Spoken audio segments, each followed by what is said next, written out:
All right. Well, today I went to the nursery, the local nursery. Actually, I went to two. Um, my dad was planning on getting some raspberry plants for me as a gift, but he didn't get a chance to pick them up, so he asked me to actually go and pick some up, and then he's planning on paying me for them. So I went there for that, and then I had a couple other things. But actually, before we get too far into it, is there a way for me to turn it around? All right, I don't know. I just wanted to say hi. Don't know how well that works, but anyways, mostly about the plants, so I guess it doesn't matter. Anyways, I ended up getting extra things I hadn't planned on getting, some things that I'd been thinking about getting, some things that I had absolutely no intention of getting, but I got some fun stuff and I thought I would share it with you. So I'll start with the raspberry plants themselves. So these are the raspberry plants here, and then we've got a couple more over here. So big thank you to my dad for that. Super awesome. I love raspberries, so that's just a super awesome, thoughtful thing. While I was there, I did also pick up these purple guys. Don't remember what they're called, but they are an annual. They don't come back every year, and I think they're more tropical than my growing zone, so I don't think they would be able to go to seed. So I'm actually considering keeping them indoors for a little bit, either for a year or two until I can get them to drop seed and then plant the seed outside, or until I can get a greenhouse built, which I'm hoping to build a simpler greenhouse. I'd like to make a really nice greenhouse at some point, but I think because of how long that's going to take and how much money that would take, I think I'm going to start with a simpler, kind of more just hand-built, thrown together with wood type greenhouse that I'll just make myself. And then I'll use that in the meantime until I can build up to getting like a nice greenhouse. But anyway, so I don't remember what these guys are called, but they'll probably stay inside for a little bit just because they're really cool and I don't want them to just die in the winter. So moving on, I did want to get a couple of ground cover type things to fill up under trees and potentially in the garden. And I actually ran into these two varieties of sedum. Sedum sounding really familiar as the thing that my mom identified these guys as. So the ones that I put in the one garden center, I believe those are a variant of sedum. And I didn't realize how much diversity there was. There was actually even more than these. There were several other ones. Just really cool looking. I think it's really neat. I love this stuff, especially because if it is the same as that other one, it's likely to stay green all year long, even through the winter, which was really cool. I really like that a lot. So it has some really cool looking ground cover sedums. And then I think I've got another one over here. I do. This one here is also in the sedum family. Ooh, knocked it over.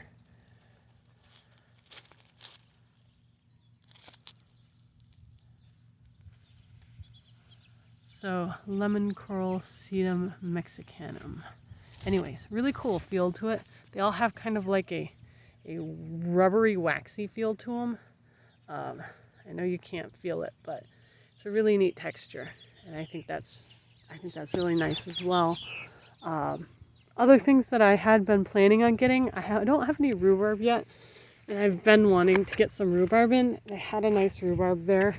I only bought one plant. I will see how it does. At some point I may try to add more plants, but I'm hoping this one will actually spread a little bit, and then I'll end up with some more rhubarb that way. That probably is a year or two from now until I'll actually have anything from it. So it's kind of long term like the asparagus, but that's all right. That's pretty cool. Other things I got that I was not planning on getting is this cool little flower plant here. The leaves are cool. The flowers, I've seen these. They come up and it's almost like a giant dandelion, but it's, a big globe of little flowers that don't fall off. The same way that the white part of the dandelion kind of floats and falls away. I got this one, another unplanned purchase.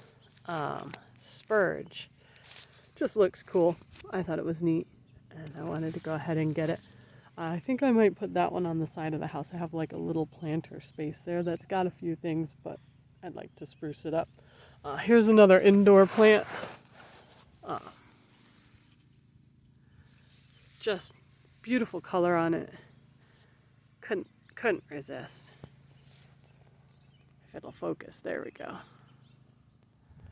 Beautiful leaves, beautiful flowers. I'm going to try to keep it alive. I was talking to the lady.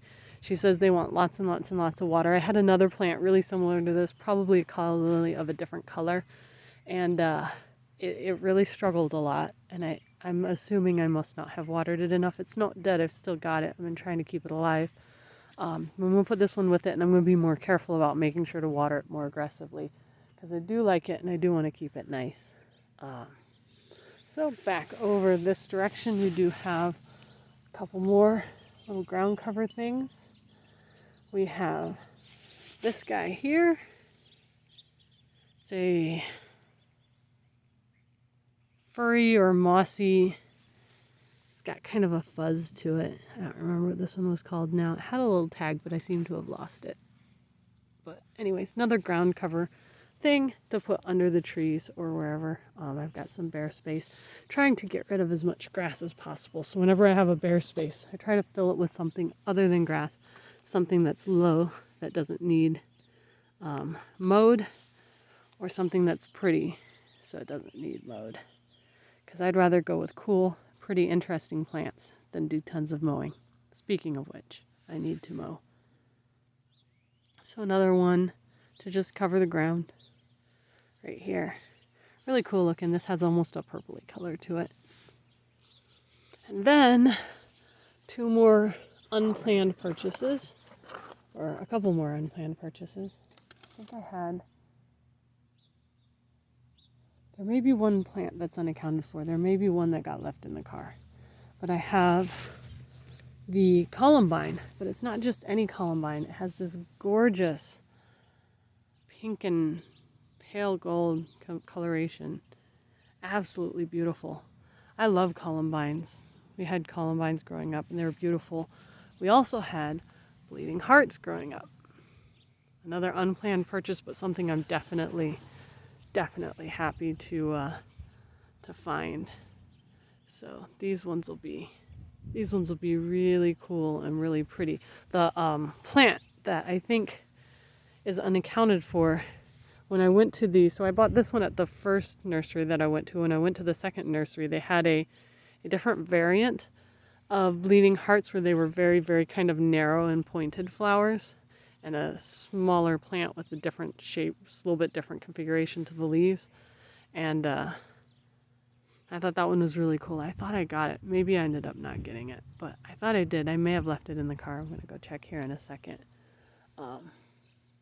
But yeah, and then last but not least, I actually bought 2 trees. So I got into the ornamental Japanese tree section, and again, unplanned purchases. How are the flowers? That's avocado. She's testing out the flowers for us. Yeah? Do they meet your approval? You gotta test them some more. Anyway, so I got these 2. I just thought that the leaves were very, very, very pretty on these. And fun bonus, one of the big advantages of buying trees from a nursery or from an orchard or someplace like that, you will oftentimes get a hardy rootstock, and then they will graft on the tree onto that. So the roots are actually more durable than the normal roots of the tree, and then they graft the tree on through that. Well, one fun fact that that comes with these 2 is on this tree here, with these very thin kind of feathery leaves, you come down to the rootstock here where it's grafted on. Let's see if I can get it so it'll focus. There we go. So this is where it grafts on, and then this is the rootstock, and we actually have a branch coming out from the rootstock. So this is actually what the roots are made of. It's this other maple with its cool looking leaves. So I'm actually planning on keeping that if I can get it to stay alive, because I think that's really neat, having that other variant of leaves kind of coming out here at the bottom. I think that's really neat. So I'm planning on trying to keep that alive if I can. As far as getting this stuff in the ground, I don't know exactly where I'm going to put all of it yet. And it's also supposed to be kind of cold tonight. So I'm probably going to go ahead and wait until tomorrow to put them in the ground and just drag them into the house for now. And tomorrow we'll get these all figured out exactly where they're going and get them down into the ground, and that'll be some fun. So anyways, just wanted to show those off. Spent way more money than I should, but it's probably about the only time I'm going to go to the nursery this year. I'm not planning on going very often. I don't have a lot to spend on it. So anyways, I just wanted to show that off, and I'll see you around.